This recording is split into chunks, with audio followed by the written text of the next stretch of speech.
Hi everyone, I am Rajkumar Pujari. I am a PhD candidate at Purdue University. Welcome to the presentation of a paper titled We Demand Justice Towards Social Context Grounding of Political Texts. This paper is a joint work with Chengfei Wu and Professor Dan Goldwasser. It's a task conceptualization / dataset paper. Before we begin, I want to show you a short video of a skit called Republican or Not from popular US comedy show Saturday Night Live. And now it's time to play Republican or Not with your host, Benson Dubois. Hello and welcome to the show. The game is simple. We're going to meet some people, and our contestants have to guess whether they're Republican or not. Seems easy, right? Stop the clock. On Twitter, my pinned tweet is "My body, my choice." Okay, that's a trick. She's talking about vaccines, right? Oh, if we only knew. In this video, the challenge is that if the pinned tweet "My body, my choice" was about vaccines, it could hint at her being Republican. On the other hand, if she were talking about abortion, she is likely to be a Democrat. It's a funny skit that highlights an important language understanding problem. The tweet that we saw in the video was an ambiguous statement that could be interpreted in multiple ways. Ambiguity is an organic feature of natural language, and humans deal well with it most of the time. Imagine yourself sitting at a dinner table. Someone asks you, "Can you pass me the salt?" A valid response to that request would be handing them the salt rather than answering, "Yes, I can." If you think about it, you would have responded to the intention behind the question rather than to the literal meaning itself. You would have dealt with the ambiguity in the situation using your pragmatic understanding of the situation. As humans, we often make use of several cues to deal with ambiguity. A few examples are cues coming from common sense knowledge, factual knowledge, physical settings, and cultural understanding. In this paper, we focus on specific type of ambiguity that we refer to as social ambiguity. We define it as pragmatic ambiguity that requires social understanding to be resolved. For example, consider people greeting each other in the US. They typically say, "How are you doing?" In return, people again respond with, "How are you doing?"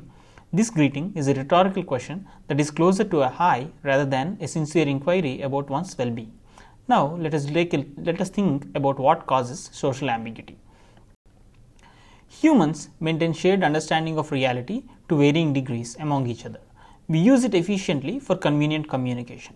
Consider this exchange on social media where one user says "Black Lives Matter" and the other responds with "Blue Lives Matter too." If we understand this exchange properly, we can tell that what this conversation is about and what they mean by black lives and blue lives. We are also able to comprehend that there is a conflict here. It comes from our shared knowledge of the events and the political debate surrounding George Floyd's death, which was caused by a police officer.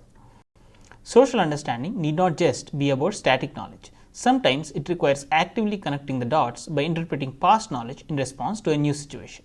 Consider the tweet "Protect teachers" from a popular politician the day after a school shooting tragedy. Let us say that we know that the politician is a Democrat. We also know that his stance on guns is that regulating them is better for the society.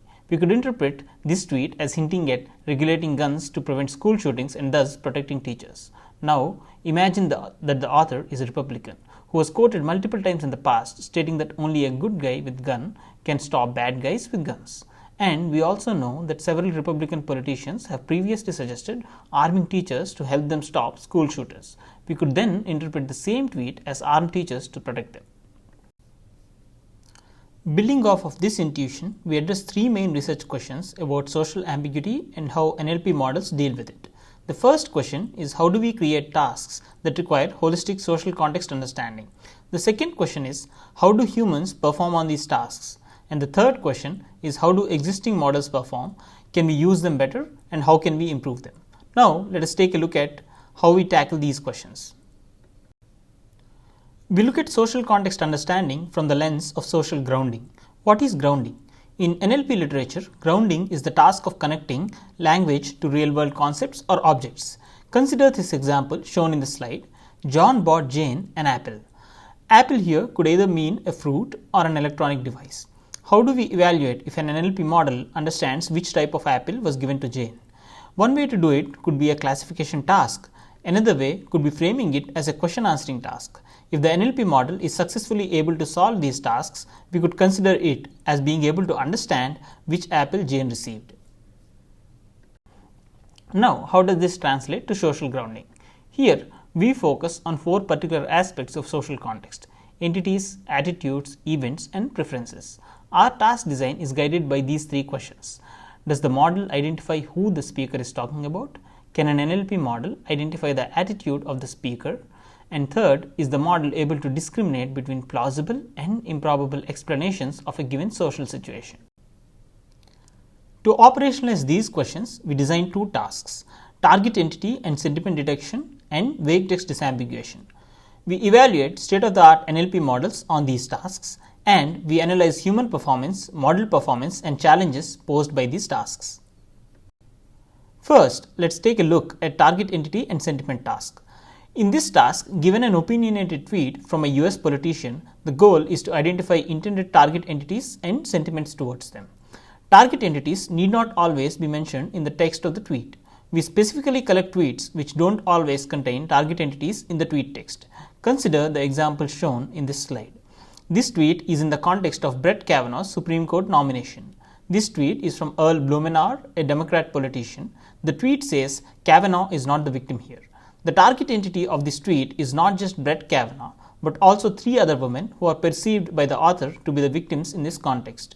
Identifying these targets and sentiments towards them requires understanding the tweet as well as the context surrounding it. We further propose another task called vague text disambiguation. In this task, the model is given the party affiliation of the author, a vague statement, and a corresponding political event. The objective here is to identify a likely explanation from a given set of 4 possible interpretations. Here, the goal is limited to making a distinction between a likely interpretation and unlikely interpretations. An example is shown in this slide. Here, the vague text says first but not the last. Author is a Republican politician and the event is US withdrawals from Paris Climate Agreement. A plausible interpretation of this combination is the withdrawal from Paris Climate Agreement is the first of many positive actions for American economy to come from Trump administration. This matches the vague text, discusses the given event, and expresses a stance consistent with the right-wing view of this event. An unlikely interpretation could be Trump's inauguration marks first day of a new era of progress and prosperity. This discusses an incorrect event. Another one is it's time for America to move forward and make progress without being held back by a global agreement that doesn't serve our interests. This interpretation doesn't match the vague text first but not the last. A final example of unlikely interpretation could also be the Paris Climate Agreement withdrawal is the first of many backward steps Trump administration is sure to take in destroying our environment.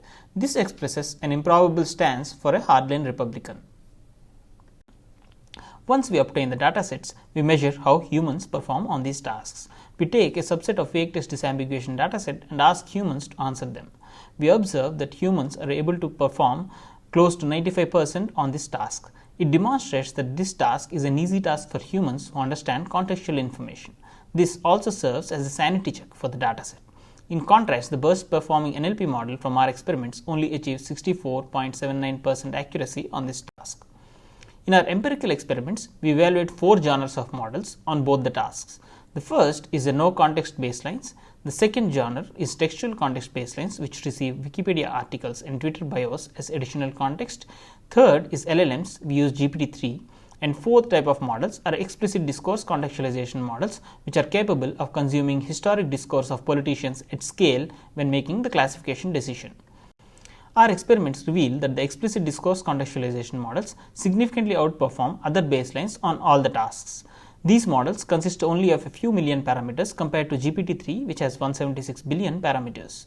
It is interesting to note that GPT-3's cutoff knowledge also includes all the events which are present in the datasets. Hence, it has access to all the necessary context during its training.